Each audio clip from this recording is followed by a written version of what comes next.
Hey there! Did you know Kroger always gives you savings and rewards on top of our lower-than-low prices? And when you download the Kroger app, you'll enjoy over $500 in savings every week with digital coupons. And don't forget fuel points to help you save up to $1 per gallon at the pump. Want to save even more? With a Boost membership, you'll get double fuel points and free delivery. So shop and save big at Kroger today. Kroger, fresh for everyone. Savings may vary by state. Restrictions apply. See site for details. Salah. Escape Cancelo. Oh, it's brilliant from Mo Salah. And still, Salah. Oh, sensational! Son had a goal and scored a beauty. Oh, what a strike from Yuri Tielemans. De Bruyne.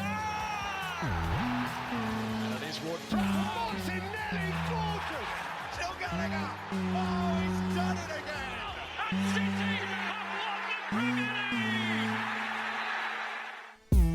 Ladies and gentlemen, boys and girls, children of all ages, EPL Index proudly brings to you the best prediction podcast in the world, A Tad Predictable, with your host, Tadiwa Chanakira, and his guest. It's Game Week 33, and you know what that means. It's time for another brand new episode of A Tad Predictable. The games are coming thick and fast, but there are not too many game weeks left. So I know especially when it comes to Bank It or Burn It, our guests are keen to get their predictions on record and see if they can go and take over Guy Drinkle, who currently has the lead with 17 out of 25. Well, in my efforts to make sure that Guy doesn't win it this year, we had the Loyalist podcast on back in February. We had Jake representing them. I've now brought Sam to come and represent them. Sam, we were joking about it before the show, and welcome to the show, but shipping costs might be a big thing if one of you guys are able to take over from Guy on the Bank It or Burn It league table. Listen, I feel confident in my ability. You had to have the better host on of the two loyalists. So I'm very eager for the challenge for sure. I've been deep in my process doing some research. That is good to know. We've had all sorts of tactics throughout the season with regards to how people go about it. So I'm curious to see how you approach that. But obviously, before we get to that, we've got a whole bunch of fixtures that we'll need to discuss that are relevant for Bank It or Burn It. And even before we get into the weekend fixtures, it just seems like there's always drama in the Premier League. And just this afternoon, Everton have been deducted a further 2 points in the Premier League. Obviously, this is breaking news in terms of time of recording for us. They had initially been deducted 10 points. They appealed, which resulted in their 10 points being now 6-point deduction. And then obviously it wasn't the only infringement that Everton have been alleged to have done over the past couple of years. So the second sort of infraction that they had been charged with, that's now come back. They've had a 2-point deduction. We're not sure yet. They've got 7 days whether they're going to appeal this one or not. But I just wanted to get your initial thoughts on another points deduction for Everton.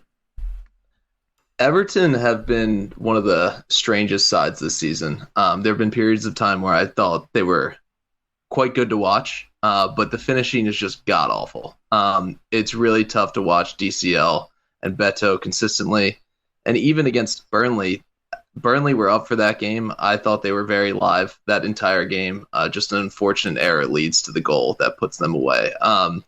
Everton are in a really bad place, and I'd be deeply worried about losing any points at this point. I assume that they'll appeal and it'll be reduced again, but boy, the relegation scrap is looking very intriguing now because the other sides that are around them are suddenly alive. Sheffield look completely reinvigorated down the stretch. So things are going to get really interesting. I'd be worried if I was an Evertonian. Yeah, and as you say, and it's probably throughout the league table because there are teams fighting for the Premier League title. We've got 3 there. We've obviously got all those teams sort of jockeying for those European positions, and I'll probably count, let's see, if we include 7th for the Premier League, we can probably come down to Chelsea and Brighton, who are on 44, 43 points, if there are enough games for them. I know Chelsea have 2 games in hand on West Ham, who are in 7th place. So there are quite a lot of teams there jockeying for positions for European football. And then obviously the relegation zone.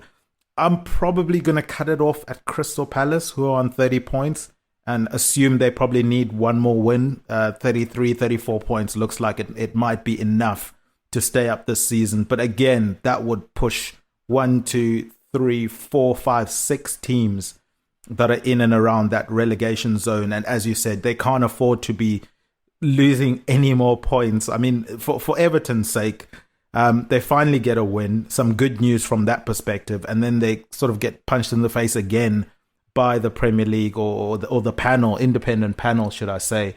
We'll see whether or not maybe this now lifts the weight on their shoulders, the uncertainty, and they can now just focus on the football because they now know what their worst case scenario is. I mean, if they appeal and it stays 2 points, that's the worst that it can get from their perspective. But let's move on to the rest of the fixtures that we've got this coming week. It starts with Newcastle versus Tottenham. I mean, the Premier League has made a habit of starting the weekend quite hot recently. I think the myth of the 12:30 kickoff here in the UK, I think it's been rubbished in recent weeks if you look at some of the results that have come on.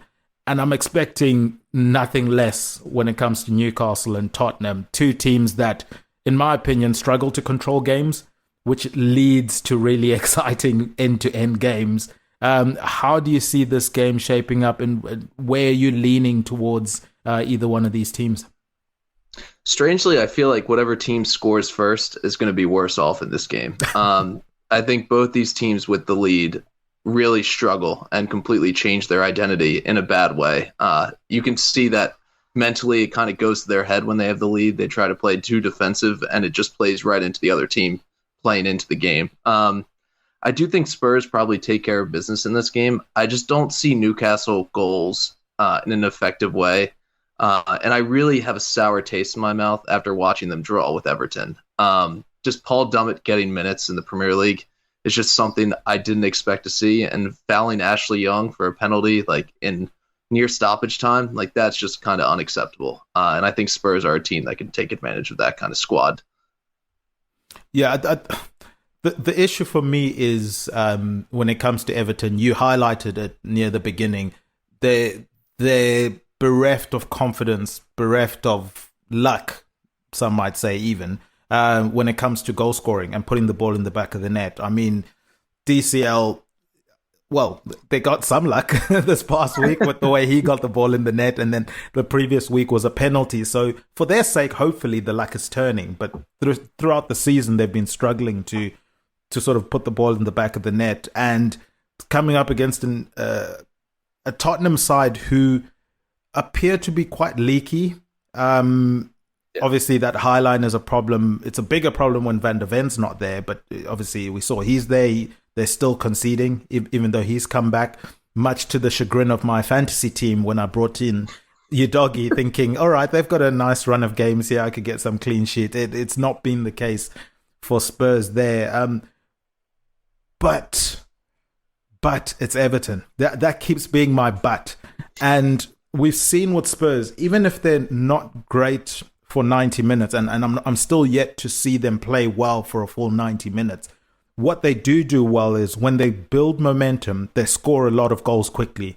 So we've seen them score goals in bunches, in small patches, a 10-minute spell, an 8-minute spell, where they'll sort of separate themselves from the other team and almost kill a game off, which is probably what would help them here. Because if Everton get a goal, that's as high as I can give them in terms of how many goals they're going to get in this game. I can't see them scoring 2 just because they haven't shown that to me yet this season.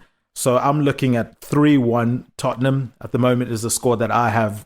I can see, even if Everton do go ahead, as you said, maybe that would be the prophecy. They go ahead and they sort of sit deeper and deeper and deeper, and then that pressure that Spurs like to bring in just tells, and we'll see a couple of goals in a couple of minutes and sort of kill the game off. So I've got 3-1 here. How are you sitting? Yeah, 3-1 feels right. I would kind of be about that. I don't know how I feel about Eddie Howe this season. I feel like he's had phases of play where it's been really good, and I respect him for kind of having the team, a makeshift team with a lot of injuries brought together, playing well. But I just don't think this is a spot that's going to be easier for them. I think Son could run rampant in this game. Yeah, and the injuries for Newcastle defensively is probably the big issue, because we know defense chemistry is a big thing. Knowing when you're going to push up as a line, knowing when you're going to drop deep. We've seen Newcastle concede goals where one person has dropped deep when everyone's pushed forward. We'll see whether they correct that in time for this game. But yeah, I just feel Spurs are riding some kind of momentum at the moment. They're scoring goals in abundance. Richarlison's back as well, so I'm sure they'll be keen to get him scoring. If Werner can become calmer in front of goal, he would be, I don't know, Cristiano Ronaldo or something. But he just can't seem to stay calm when chances come towards him. So that's maybe something they'll be trying to fix in this one. But yeah, for Newcastle, I think they can pick up points elsewhere. I don't think they were realistically going to catch Tottenham this season. So yes, it's frustrating for them to go and lose a game like this, but then they've not been playing great. The draw with Everton was really shocking. Obviously, credit to them for coming back against West Ham and winning 4-3. But the fact they were losing that game quite emphatically was a bit worrying for me. It's a bit shaky, understandable with the injuries, but I'm not confident in them doing well in this one. So are you coming along with me with 3-1? Yeah, 3-1. Let's ride. I love it. All right. Some harmony to begin the podcast. That's always a good sign. Let's see how we do with Brentford versus Sheffield United. I mean, both of these teams were, I guess, involved in spirited draws. For Brentford, they're playing Aston Villa. They're 2-0 down, conceding a goal shortly after halftime, or one before halftime and one after halftime. You're sort of thinking, what was the team talk? And you also then think, I guess, Aston Villa is just going to coast to a win in this one. But credit to Brentford, they come back, they show some resilience, end up drawing that game. They were in a winning position at one point, which was incredible to see. But yeah, they draw the game.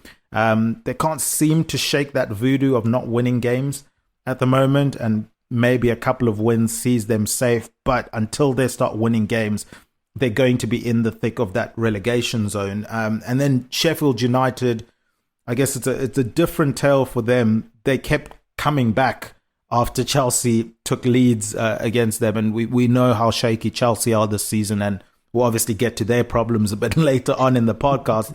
But yeah, what do you make of this one? I guess it's a proverbial 6-pointer.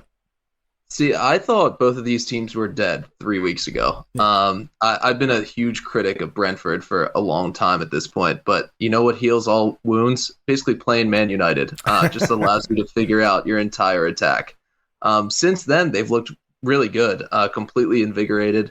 That halftime team talk must have been something, because they came out and they were all over Villa. That was vintage Unai stuff. I don't know whether to give Brentford more credit or to blame Unai for that, but I think this game will be really exciting. I think 3-3 is definitely on the cards. I think both teams really struggle defending, and suddenly they both have an offensive identity, which is not something I expected a few weeks ago.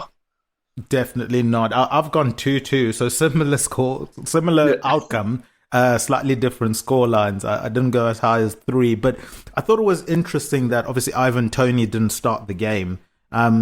They still looked good going forward. As you said, the medicine that is playing Man United, but I guess maybe it's a bit too soon to be mentioning them with Liverpool fans that might be listening to this. But for other teams, it's been a good medicine. They've been able to help teams get an insane amount of shots on target and sort of build up their attacking confidence. I can't predict a Brentford win until I actually see them win. I'd rather be a week late in my Brentford win predictions, because they can't seem to buy a win at the moment. And again, probably a bad thing to say with the issues that Ivan Toney had heading into this season. But let's move swiftly along to Burnley versus Brighton. Sam, Burnley have looked okay. If they had started the season like this, I don't think they would be in the situation that they're in at the moment. And then probably a great time to be playing Brighton after they've had two very tough games. Obviously, for Brighton, it's just a consistency thing for me. They've not won back-to-back games in I can't remember how long ago, and then now they're not even winning games. Their last win, obviously, that 1-0 win against Nottingham Forest a couple of weeks back. But if I'm Burnley, I'm low-key looking at this game like an opportunity to go and try and pick up some points. Yeah, this Brighton team is pretty sad. I thought earlier in the year they were basically among the top six. I thought they could be contend for Europe. After losing Solly March, they've been a completely different squad. I've been very disappointed with them. And I find it fascinating how much love De Zerbi's getting from other clubs around Europe. Because I feel like Brighton setting their expectations to start the season and how they've been now, it's been pretty disappointing. Thought they were a little bit impressive in the first half against Liverpool, beating the press. But even then, it took a wonder goal from Welbeck for them to actually go in front. Burnley have to have this game circled. I feel like they need points here, and it could be a turning point for their season. And they just might do it. For me, I think it's a 1-1. Goals are hard to come by in this game. That's my opinion. Yeah, and I guess the interesting thing will be sort of the battle of who gets control of this game, because we know Brighton's game is having dominating possession, trying to move the other team's defensive shape from side to side, lull them into a sleep, and then go into quick passes and obviously try and get the ball in the back of the net. For Burnley, slowly but surely, obviously they're being brave, playing out the back. They've been consistent with that throughout the season, and maybe that consistency is finally starting to bear fruit in that the players are getting more and more comfortable. But as I say, maybe a little bit too late in terms of them getting into that rhythm. This is probably one I'm going to go with maybe my heart rather than my head. My head says a Brighton win. It says 2-1 to Brighton, but I'm going to flip it just because we're at this late stage of the season. I think I'm looking at the rest of the fixtures and I'm thinking, where are we going to see that sort of dramatic surprise win? We've seen Sheffield United, for example, in recent weeks pull out wins when we didn't think they were going to get one. So I'm going with my heart here, and I'm going to back Burnley to pull a bit of an upset, make things even more interesting in that relegation zone. Yeah, so I've gone 2-1 to Burnley in this one. They're the home team as well, which I think will help sort of spur them on in this one. But yeah, you're gone the other way. I've gone 1-1. You've gone 1-1. Okay. Yeah, that's fine. Yeah, I think both teams will score, but it'll be a nasty affair. But I do like it is that time of year where Brighton, not really they're kind of in no man's land in the table. Burnley needs something here, so I don't hate that shout. Yeah, it's and the thing is, this podcast is sponsored by Monarch Money. Are you saving to reach your financial goals? Reaching those goals isn't just about getting more money, but by managing what you have. And the best way to manage your money? Monarch Money. Monarch Money is a new kind of finance app that's intuitive, powerful, ad-free, and takes the headaches out of budgeting. Try it free when you go to monarchmoney.com/podcast. Monarch puts all your accounts, investments, transactions, and finances at your fingertips. With a complete view of your finances, you'll gain insights on your spending and find new ways to save. Plus, Monarch lets you customize your dashboard, collaborate with your partner, set custom budgets and goals, and track your progress toward them. See why Mint users are turning to Monarch Money and loving it, and why the Wall Street Journal named Monarch Money the best budgeting app overall. Get a 30-day free trial when you go to monarchmoney.com/podcast. That's MONARCH money.com/podcast for your free trial. monarchmoney.com/podcast. The problem for me with Brighton, and probably why I'm leaning towards that Burnley win, as you mentioned, they're in that horrible zone, that getting ready to book your holiday zone that some teams get into towards the end of the season. And it's even worse off because if De Zerbi does leave, and with the amount of links that he's got at the moment, it's likely that he leaves. What's the motivation for the players? They're not playing for a spot next season, really, if you think about it. They don't need to impress him if he's not going to be there. Maybe, obviously, from a personal perspective, they might have professional pride and all of that good stuff that they want to go and perform every week. But you have to wonder. You have to wonder if they've already started looking at where they're going to be taking their breaks in the summer. So yeah, I've gone with the upset there. Let's move on to Man City versus Luton. I'm assuming there are no upsets in this one, but I'm happy to hear your thoughts on how you think Luton will handle a trip to the Etihad. I think Luton was perfectly content to get 3 points this weekend and not getting anything from this next week's fixture. I was really impressed by City against Palace. Jake and myself talked extensively about how every time we watch Palace somehow frustrates City. And that looked like that was going to happen. Mateta scored early, and it looked like it was going to be one of those games where they were going to be frustrated. But KDB is just back to his best. It doesn't matter that Haaland hasn't had his best season. KDB just looked unbelievable in that game, and that's really all that matters. I love Ross Barkley this season. I love the story, but KDB is going to be all over him. There's going to be deep problems for Luton. I think 5-1 is probably in order. And the thing for me, I guess, where Luton can try and hold on to hope is obviously the big Champions League games that City have. Obviously, they've got FA Cup coming up, and then obviously business of the Premier League. But the problem for Luton is City are used to this. This isn't a team that, they're used to being in the late rounds of Champions League. They're used to being in the late round of the cup competitions. It wasn't a massive overhaul of the squad from last season in terms of like the key players. So they're all used to this. It's natural for them to be gearing up at this point of the season. And also the big thing for me is out of all of the squads, obviously City have the financial power and the muscle to do this because they have the biggest, deepest squad in the Premier League. But the squad management has been phenomenal.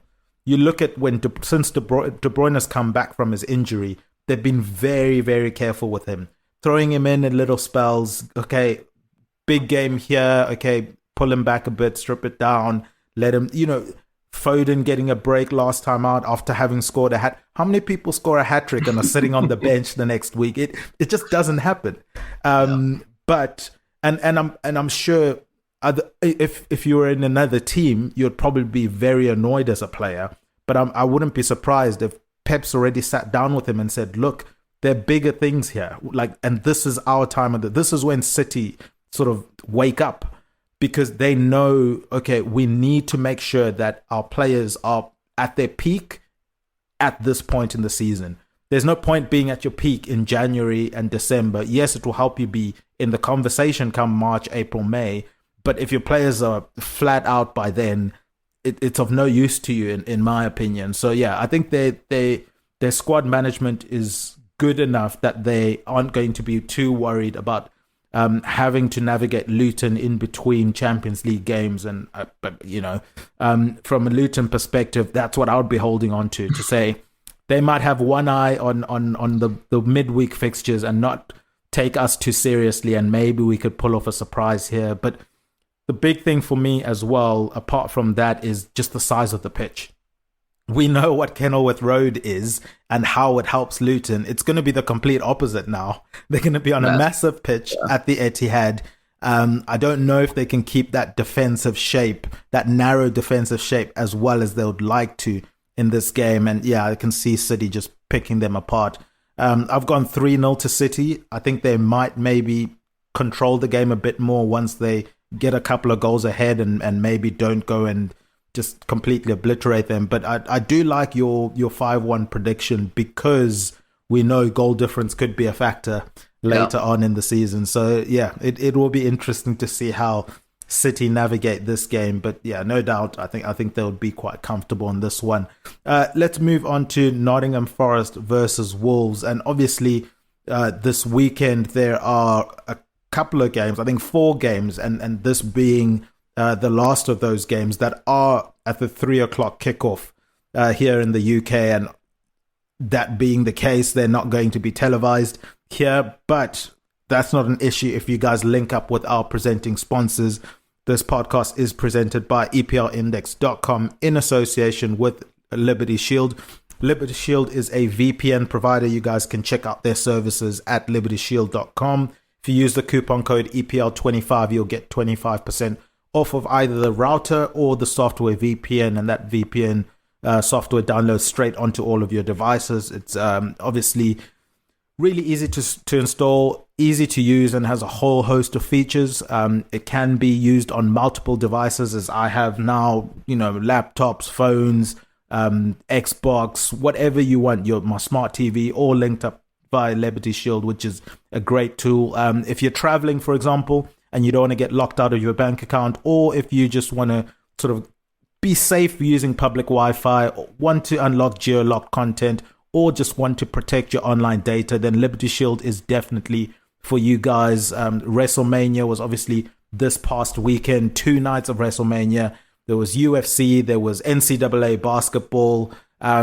It's safe to say I used my Liberty Shield to its max capacity this weekend. I got to watch all of that without having to worry about whether or not it's on TV here in the UK, and we thank them for sponsoring our show. Sam, let's move swiftly into this Nottingham Forest Wolves game. I mean, for Forest, we saw an effort at the beginning. Yeah. They looked like they were going to cause Spurs problems, but then, as I said earlier, Spurs tend to score in batches, and they sort of just killed the game off in the space of 6 minutes with those 2 goals that took it to 3-1. Yeah, I actually give a lot more credit to Forest lately. I feel like they've been playing better ball for a while now. They didn't get the result against Spurs, but I have a vivid memory of Chris Wood, instead of just placing the ball in the net, absolutely smacking it as hard as he could against the woodwork. And to me, if he scores there, it's a completely different game. And I am holding on to the fact that I feel like Forest have juice. They're going to be reinvigorated after the Everton point deduction.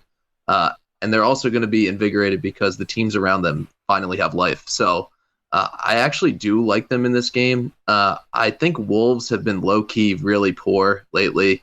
I think they were unlucky in that game against West Ham, like a Ward-Prowse direct corner goal, and then controversial VAR stuff. But I still think Wolves have been underrated, very, very poor as of late, and Forest will need this game. So I think 3-1 to Forest, actually. I think it's a big one. That would be a massive result for Forest. Obviously, they currently are just above the relegation zone, and that's only on goal difference. At the moment, they're on -16, Luton on -20. So if they can increase that goal difference and get a win, that would be massive for them. We spoke about Burnley and sort of trying to capitalize on a team that's not necessarily playing well at the moment.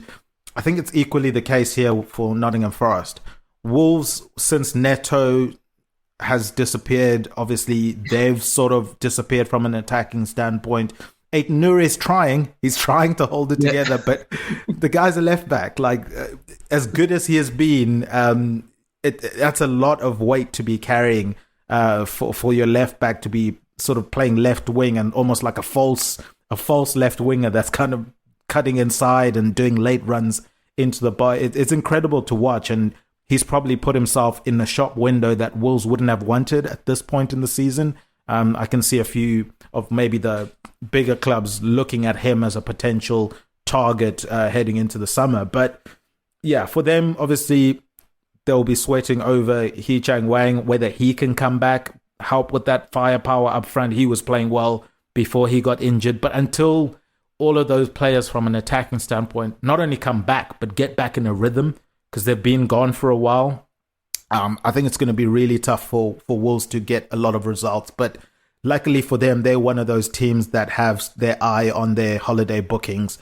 So I think it's not too big an issue for them. Sort of regroup a year under Gary O'Neill, who's they've played really well under him for most parts of the season. So it will just be regrouping for next season and try and build on and see what they can do. But yeah, for this one, I think Nottingham Forest have to target it. I've gone 2-0 to Nottingham Forest. This could be a Morgan Gibbs-White game. We've seen him step up in recent weeks. The problem for me is inconsistency. One day he looks a world beater, the next day not so much. So if they can start getting him consistent, that would be great. But him, Hudson-Odoi has looked to have good flashes recently, and then Wood up front, despite the shot he had on the weekend, he's sort of brought some sort of calmness up front for them that I think has been quite crucial, especially with those quick, flashy, fast wingers.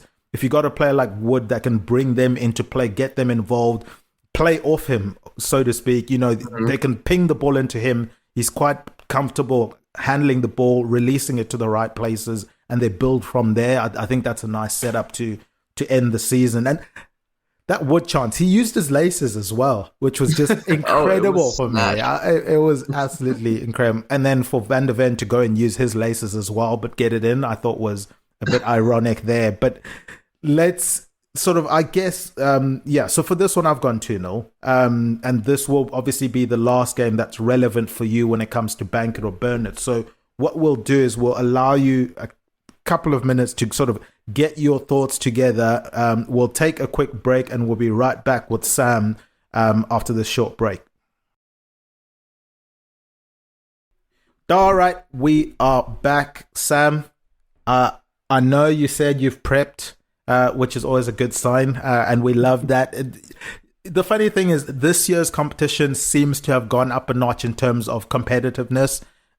Previous seasons, we've had people just turning up and giving it a go.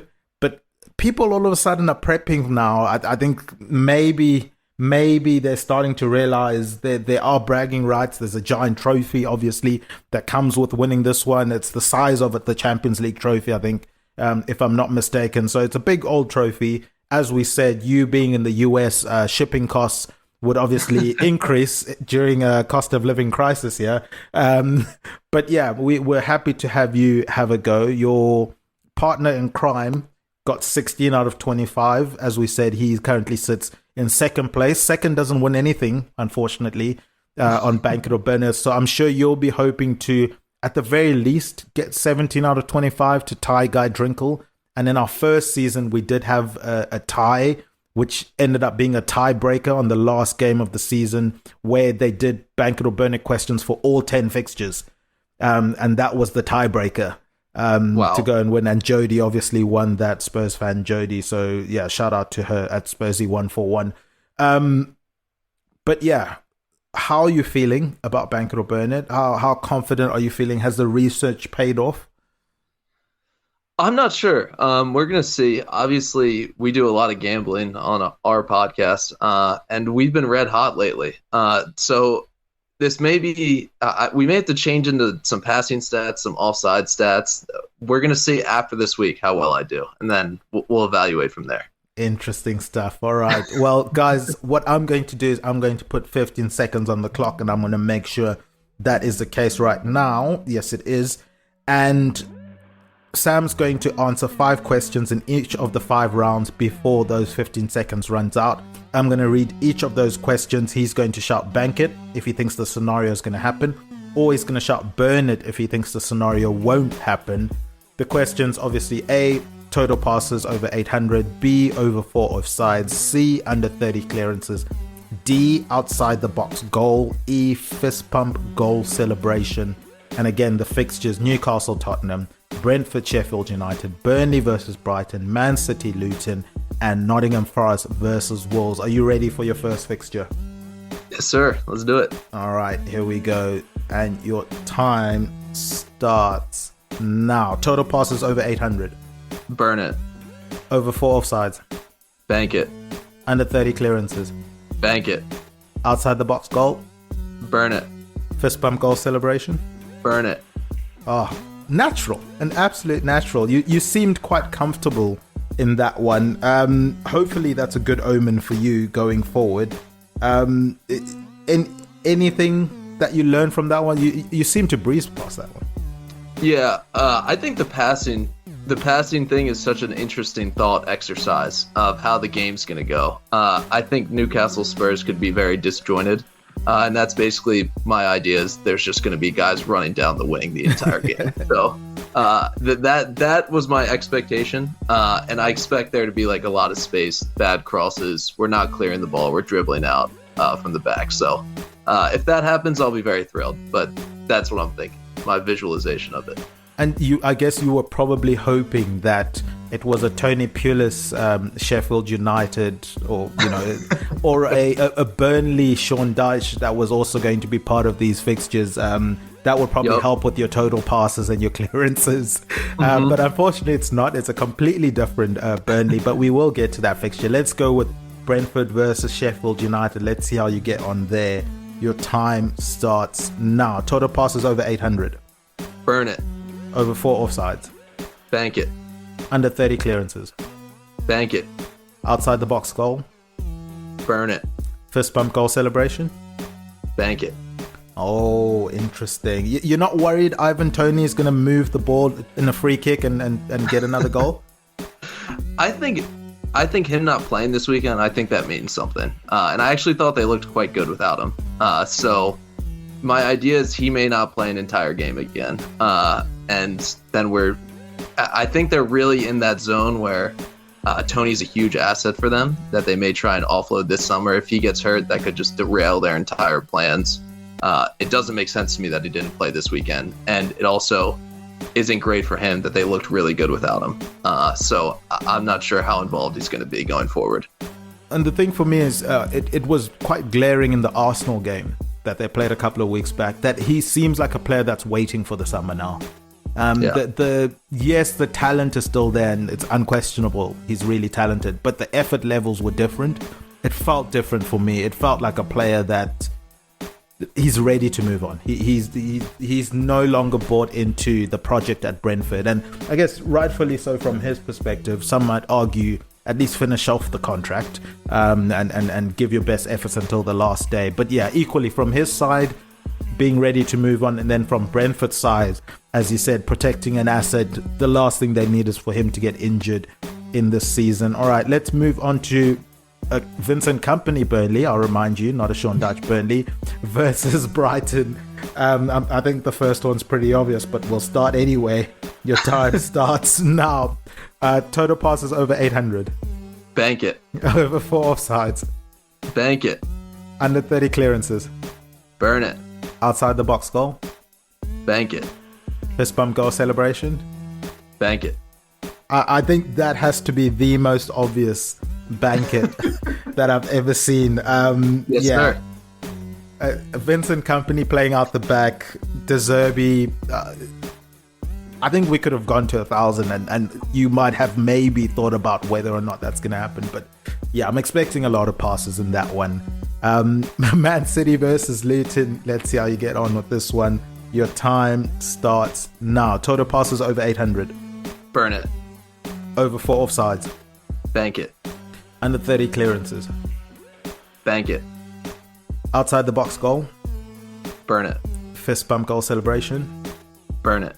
Burn it. The clock has not been an issue for you this entire time. I'll let it run out, but you seem to be breezing past these ones, which is always good. You've got one more.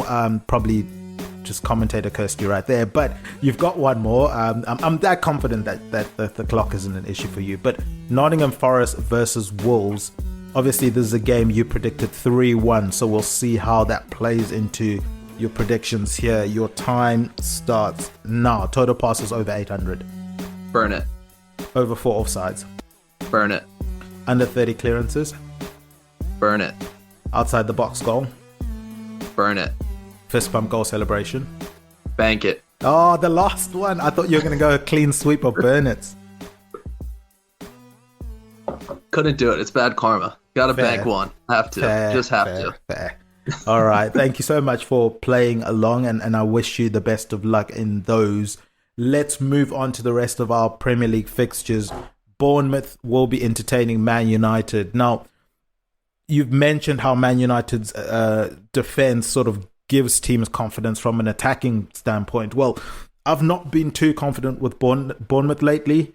It seems like one of those teams that needs to get punched in the face first before they start going. We know they're fighters that prefer to get hit first to realize, okay, I'm in a fight, and then they get going.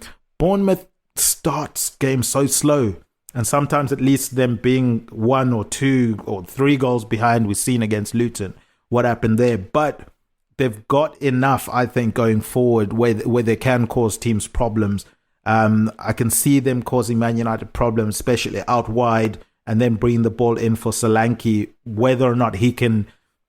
If I'm him, I'm playing on the defender that's not Maguire. So whoever's partnering Maguire, if I'm Solanke, I'm sticking with them, because with crosses coming in, I'm sure Maguire will be keen to get rid of anything that's coming aerially, and Bournemouth like to cross the ball into Solanke. But yeah, what do you make of this one? Man United, I mean, will be buzzing and jumping with joy heading into this game. I know they didn't win against Liverpool, but it was almost as good as a win. If you look at the context of the game, if you look at what it could potentially mean in the title race, if Man United can stake a claim that they stopped their rivals from winning the title, I'm sure they'll be happy to wear that badge with pride. But not the greatest season for United. They've still got aspirations of, I guess, Champions League football. Maybe that's too far a stretch. In my opinion, I think it is. I'll be curious to hear your thoughts on that. But nonetheless, European football that they have to fight for in whatever form it may come.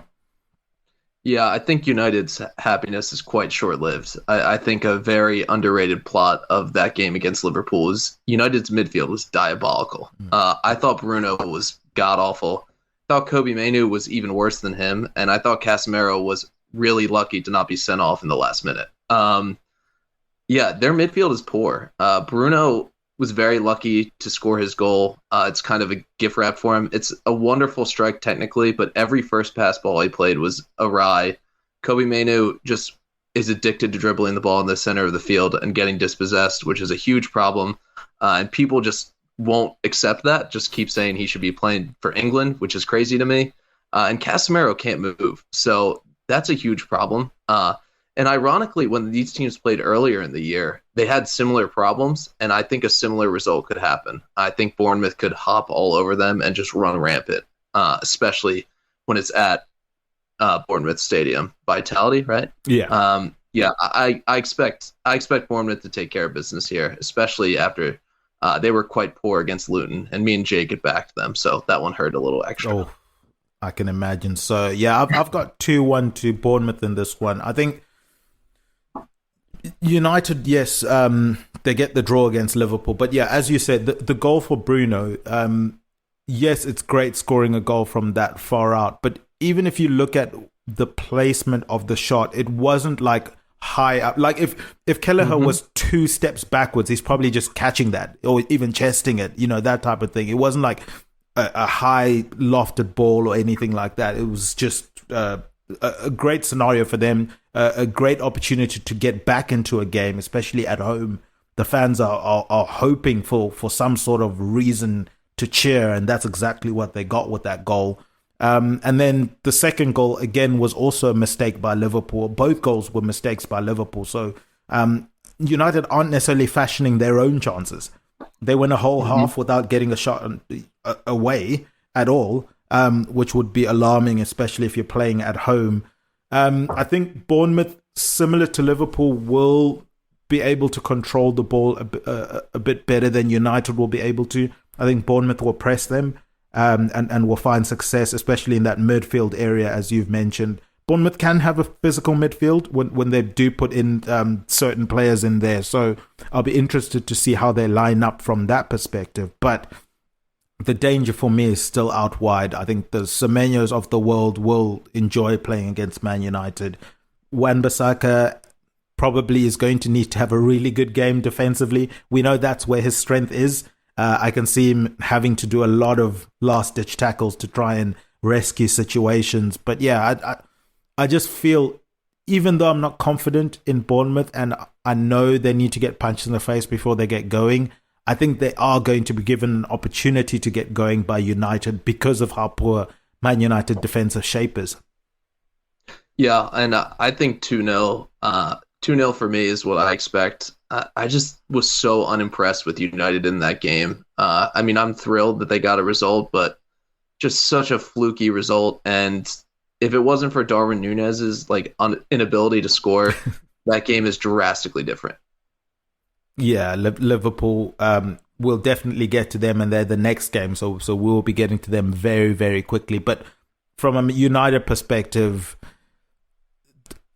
I think the issue for me from a United perspective is they this far into Ten Hag's spell at the club and they still don't have an identity, in my opinion. He's clearly abandoned the style of football he had at Ajax when he was there, in my opinion. And this United squad certainly doesn't resemble any of the teams that he's coached in the past from a stylistic perspective.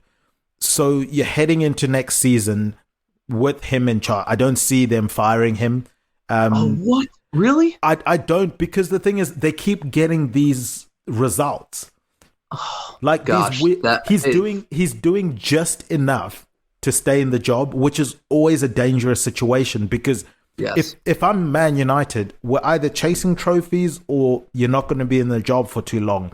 But he's in that sweet spot, I guess, from his perspective, where they're not winning, well, the important trophies, I guess we could say in inverted commas. They're still in the semi-final of the FA Cup. We'll see how that goes. But we know Man United were built on winning league titles, and they're nowhere near getting to even a title challenge at the moment. I don't see them getting there with him in charge with the way they're playing. But he's still getting enough wins to get them to semi-finals of cup tournaments. They're getting results against good teams like Liverpool. It just seems like he's doing enough. It's not. I guess the thing is, there's still plenty of Man United fans that are backing him. It's shocking. I said it on our pod last week. It was April 1st, but today is April 8th. Manchester United have a negative goal differential, and that is absolutely insane. And people are just pounding the table for Erik ten Hag to stay in his job. He also continues to play Antony, and he had a great game against Chelsea. But Cucurella is a problem, and that's been well documented that he is not very talented defensively. And guess what? He got game time against Liverpool, and he was just back to his old antics. Just had the ball way too long, trying to take dives to get fouls that he's not getting, almost led to a goal. I can't take Erik ten Hag seriously, but I hope he saves his job. Let's keep him there forever. I love him. Yeah, Ten Hag in, please. I don't understand either, but it just seems like that. Let's move on to the aforementioned Liverpool. They will be hosting Crystal Palace. I think Liverpool for a while now, if you look at prior to this weekend, since Liverpool started the inverted fullback thing that they did last year, towards the back end of last year, they've accumulated the most points of any team in a 38. It's over the course of 38 games since they started it. They have the most points. I think it was 90 or something like that. City were on 87 and Arsenal on 84. So from that perspective, obviously it's been quite successful, this transition, this new version of club football that they've introduced. But recently for me, yes, they have been getting wins, but I've not been convinced with them. I think they're struggling to control games. They're struggling to put their foot on the ball, and they're so leaky defensively that we'll get to Arsenal in a bit, but Arsenal, you feel, can win a game 1-0 because they're so good defensively at the moment. I can't for Liverpool. If Liverpool are scoring only one goal in a game, I'm predicting a draw or a loss at the moment, because they just can't buy a clean sheet. And obviously playing Crystal Palace, I know he's probably an honorary Hall of Famer on your guys' podcast, but they're playing Mateta. He's in form. Come on, how many goals is Mateta scoring this weekend? Mateta's a dog. Been a fan of his game for a long time. But yeah, I can listen as an Arsenal fan. I can attest having your young star center back get injured in your season can be a big problem. And we've seen that play out this past week. And it's really the stability playing out of the back for Liverpool has just been different. I feel Van Dijk doesn't seem nearly as sure of himself as he did earlier in the season when it felt like he was back to his best. McAllister has been great, and I feel like he's really kind of carried the squad, dishing. The assist to Salah was fantastic a couple weeks ago. But yeah, they're gonna need to start banging in some goals, I think, because they're vulnerable going back. And I haven't been impressed with them for a few weeks now, and I found it really interesting that they were title favorites for a while, and now suddenly after this past weekend, they are now third in terms of odds according to Vegas, and I have to kind of agree with that assessment. I think there is one big thing for me that, as you said, like with the Van Dijk confidence and stuff like that, Alisson hasn't. I mean, Kelleher has played as many games as Alisson this season. How many teams could afford for their backup keeper to play as many games as their first team keeper and still be in a title race? True. To me, Alisson's the best goalkeeper in the world. I know it's a debate for some people. For me, it's not. I just think, especially positionally, the amount of times Alisson doesn't have to do diving, TV dive saves just shows how good his positioning is. I'm always worried with the Pickfords and stuff that they're doing, stretching to try and save a goal that's not in the corner. Where were you standing if you're needing to stretch if the ball's not in the corner? But anyway, so Alisson's not been there. I think he breeds a whole host of confidence to the likes of Van Dijk. If Van Dijk knows he's got Alisson behind him, he knows, okay, you have to beat me, which is already quite hard to do because of who Van Dijk is. And then if you finally get past me, you still have to beat the best goalkeeper in the world. If you don't have that behind you, maybe doubt starts to creep in. Maybe you start doing things you wouldn't necessarily do because you're trying to cover for what you know is behind you. That maybe is a factor. Obviously, they haven't had the likes of Trent, etc. So the injuries have piled up for them. I do think some of the injuries is their own fault. I've always said I didn't think they should go for the Carabao Cup because I didn't think they had a big enough squad. And we know with Jurgen Klopp, if he's in a tournament, he's going to give it his all. He doesn't manage his squad as well as other managers, in my opinion. You'll see a Van Dijk playing in the third round of the Carabao Cup and the third round of the FA Cup. You'll see a Trent playing in the fourth round of the FA Cup, where, in my opinion, they shouldn't be playing there. But I guess Klopp would say, well, this is why we get this far into those games. But to me, they look so flat at the moment, and it's because of the amount of games that they've played. The lack of rotation, in my opinion, is starting to show at the wrong time of the season, where City starts to really climb in terms of peak form. Liverpool would have maxed out their peak form for a couple of weeks by now, and it's showing. But Liverpool can't afford not to win this game. I think that just to be in the conversation for the title, they have to go and win every game the rest of the season. I thought they would have to win every game to go and win the title before this Man United game. So their task has obviously been made even more difficult now. They've got that midweek Europa League game as well. They've got the dreaded Thursday, Sunday. It's heading towards a 2-2. I don't want to say it, but it feels like a 2-2. I'm going to go 2-2 again, and it's going to be frustrating for Liverpool. I'm gonna go 2-1 to Liverpool. I think that Darwin could get sat down. I think they need to seriously talk about that. It's crazy to me. Like, not only do I feel he doesn't have confidence in front of net, but like now he's missing the passes he usually has in the final third. So at that point, you're playing with a huge hindrance up top. Would like to see like kind of the formation tweaked a little bit, have Salah push more forward, because clearly you're going to depend on Salah's finishing down the stretch. But yeah, I think they figure out a way against this Palace team. Like you said, I think Palace are probably safe, and they could be. Listen, they tried for 20 minutes against City, and that was all they could muster. That's all we needed gambling wise, but I think they could be thinking about other things at this point. Yeah, we will see. We will see how that game goes. But yeah, I'm not confident Liverpool at the moment, which is a sad thing to say. Let's move on to West Ham versus Fulham, a London derby. For West Ham, they sit in that, I guess, coveted 7th position, the last European spot. There are a few teams hunting them down. Playing a Fulham side that seemed to have a couple of hiccups recently, not been in the rhythm that we found them in a couple of weeks back. How do you see West Ham navigating a London derby against Fulham? I actually think Fulham are very alive in this game. I think Fulham have been poor the past few weeks, but before that, they looked really positive. Yeah. And I think West Ham have also just not been that good. They were very lucky to draw Wolves, and it took a James Ward-Prowse absolute worldie for them to get there. I don't trust West Ham. Anytime they have the lead, it looks uncomfortable. You can see that game against Newcastle, making Harvey Barnes look like a team of the season player. But yeah, I do think Fulham are very alive in this game. And I guess for West Ham, we know what they did last season from a European perspective. They put all their eggs into that basket of winning the Europa Conference, which got them into the Europa League. Will they do something similar here? They've got Bayer Leverkusen on either end of this London derby. I'm assuming they're going to give no attention to this Fulham game. So I've gone 2-0 to Fulham. I just can't see Moyes navigating both these games. They don't necessarily have the luxury of a Man City or a Liverpool when it comes to squad depth. Yeah, I'm following you. 2-0 sounds right to me. I did see Fulham kind of getting all over them in this game. And I feel like a spot where the general public will think West Ham will take care of business. I disagree.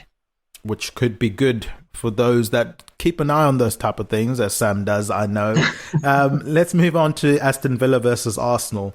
I think for me, the thing is, this isn't the same Aston Villa we've seen in recent weeks. And we saw that against City. So Arsenal's run-in, I think since about January, I think they've been put in really good situations, in my opinion. When they played Liverpool, for example, it was a Liverpool side who Trent got rushed back. He had no reason to play that game from a fitness perspective, but they bring him back in. Salah was obviously having his issues and a whole bunch of other players that were injured.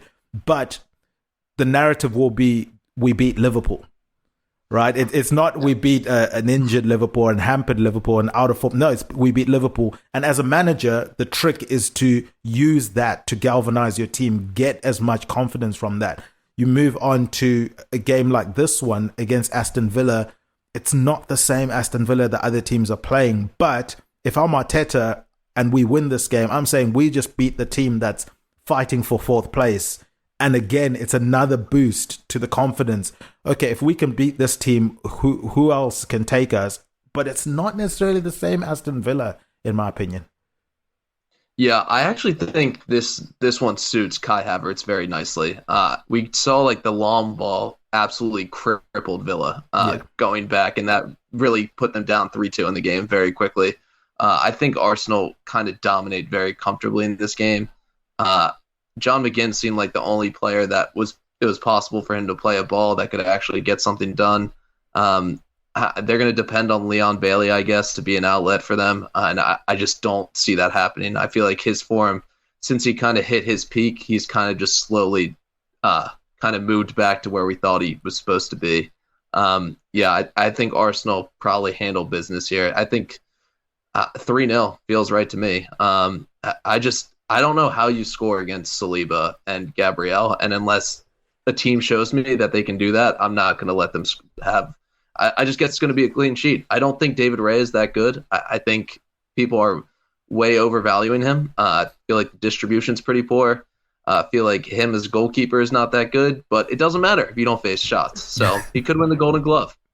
It would be some feat. I'm not convinced with either of Arsenal's goalkeepers. And I guess it's probably a saying when it comes to quarterbacks, but it's as true with goalkeepers, where if you've got two goalkeepers, you've got none.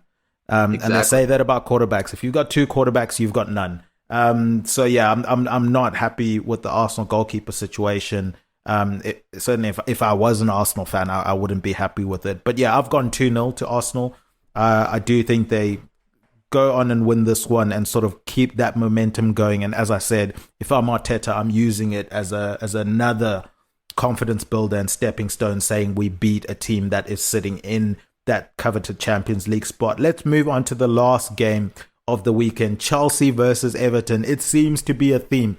The theme for this podcast is either you're booking your holiday or you're taking a chance against a team that you probably shouldn't be beating, but they've not been looking great. And is there a team that looks so unbalanced and any more devoid of confidence, in my opinion, than Chelsea? If I'm Everton, I know we're not playing well. I was talking about them earlier in the podcast, but come on, you have to look at this Chelsea team and say, yes, on paper they're good, but they just seem to be way off when it comes to playing on the pitch. And unless Cole Palmer pulls a worldie, who could man mark Cole Palmer? They need to get one player to man mark Cole Palmer the whole game. If it's Ashley Young, Ashley Young, you go mark him and you dive when you need to dive so that you get your fouls, because we know how Ashley Young's game is at the moment. But anyway, find someone that can man mark Cole Palmer, because if he's out of the game for Chelsea at the moment, it doesn't seem like they've got a spark. Yeah, this team is awful. The midfield for Chelsea is just hard to watch. What was on my radar last week after the United game was Enzo Fernandez getting in Mason Mount's face after the game. Thought that was crazy. Enzo Fernandez, you stink. You have not shown anything yet in the Chelsea shirt, and Mason Mount got shipped out because of you. Don't know why you got to chirp him after the game. Yeah, Chelsea are like a full fade for me. They look awful. I think Everton actually surprised in this game. This to me feels like a vintage Sean Dyche. It's Monday night. We're going to yuck it up, but we're going to get a result here. That would be music to Everton fans' ears. And I like that this game is on Monday night, because it would probably be one of the games that I wouldn't be able to watch live, just because there are other games that I'd want to watch ahead of it. But if it's there as a sole game, as a spectacle, I think it could be quite the spectacle. We know how difficult Everton can make it for you to break them down. And if Calvert-Lewin's confidence is going, who knows, maybe this time it'll be coming off of his butt cheek. But he seems to be putting the ball in the back of the net. That's the important thing for Everton at the moment. And if he can continue that, then, that would be fantastic for them. What score have you got for this one? I got 1-0 to Everton. Yes. I don't know if it's DCL. I'm hoping that Jack Harrison starts this game. Feel like he's due for a nice run in the squad. But DCL supposedly available for 40 mil this summer, which that was leaked today. That made me laugh a lot. You got to respect Everton seeing 2 goals in a row and saying, let's cash in right now. But yeah, I see 1-0 to Everton. If DCL was playing like he played a couple of years back and people didn't already know about his injury issues, it's probably a move. If I'm Everton, I'm first on the phone to Brentford and saying, hey, that Ivan Toney money, I know you got some cash to spare. Give us some of that for DCL. And that would be my move if I was Everton. Try and get some of that Ivan Toney money when he gets sold. But yeah, I think Brentford will see way through that at the moment. They're too smart a club to be falling for that one. And it's a shame for Everton because of the financial situation they're in. The asset that he could have been in terms of getting a hefty fee for him a couple of seasons back now looks like a player they'll probably struggle to sell. They'll probably have to just renew his contract to keep his value and try and hope he delivers for them. I've gone 1-1. I was tempted for the 1-0, which is why I laughed when you said 1-0 to Everton, because I was tempted with that. But as I said, Cole Palmer, I can't deny him. I can't deny him in this game, and I'm not a fan of Pickford. I think he's going to do something really silly in this game, and it's going to lead to a Cole Palmer goal. Whether it's a misplaced clearance or just an indecision from Pickford, I can just see him. The thing with Pickford is in big games like this, he tries to he almost becomes like, when you see a referee trying to be the story of the game. Yeah, like Pickford tries to be the story of the game in games where you shouldn't be the story of the game. And I think he's going to try and do something in this game that's going to upset the apple cart for Everton. I can see it being 1-1, and I guess for them, it's a great result on paper, looking at that Chelsea side. But obviously for Everton, the situation they're in, they probably need wins, especially with some of the scores we've predicted today. But Sam, that is going to do it for another episode of A Tad Predictable. Do you have anything you want to plug, put over, or promote before we wrap up? You can check us out over at the Loyalist Pod on Twitter.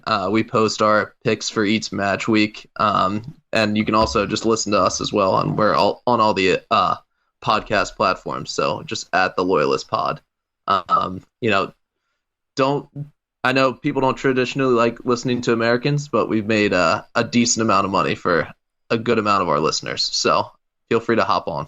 Well, if there's ever an incentive, I think that's a great one. And yeah, I mean, we endorse you on this podcast. That's why we have you on here.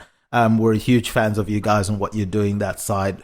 across the pond. So definitely, guys, go and check out the Loyalist Pod. From my end, go ahead and check out all of the content on the EPL Index website. There are match previews, post-match reviews, player performances, all of the news that you guys could wish for. Obviously, the Everton news today, if you want to read up a bit more on what the implications are, go to EPL Index. They will have everything covered that's related to the English Premier League. Of course, there's the daily podcast show. It's the Two-Footed Podcast where Dave Hendrick discusses the hottest topics in football. I think this week he will be discussing his team of the season so far in the Premier League and how he's seen that race going. I think those are always interesting, where people are positioning players depending on how well they've played this season. Go and also check out the EPL Roundtable with Kev De Vries. He does the reviewing of the Premier League. We obviously do the previewing of the Premier League on this show.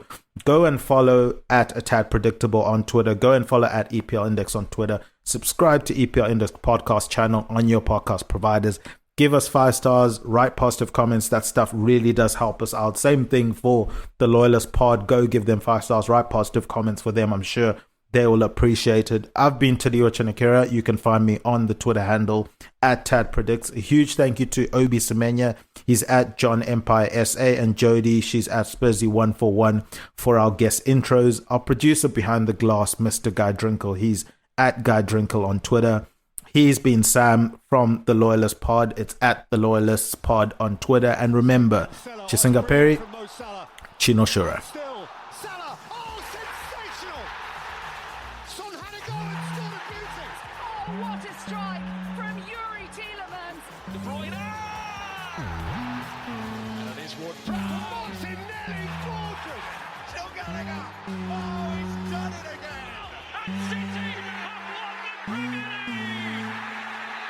Sports Social Podcast Network.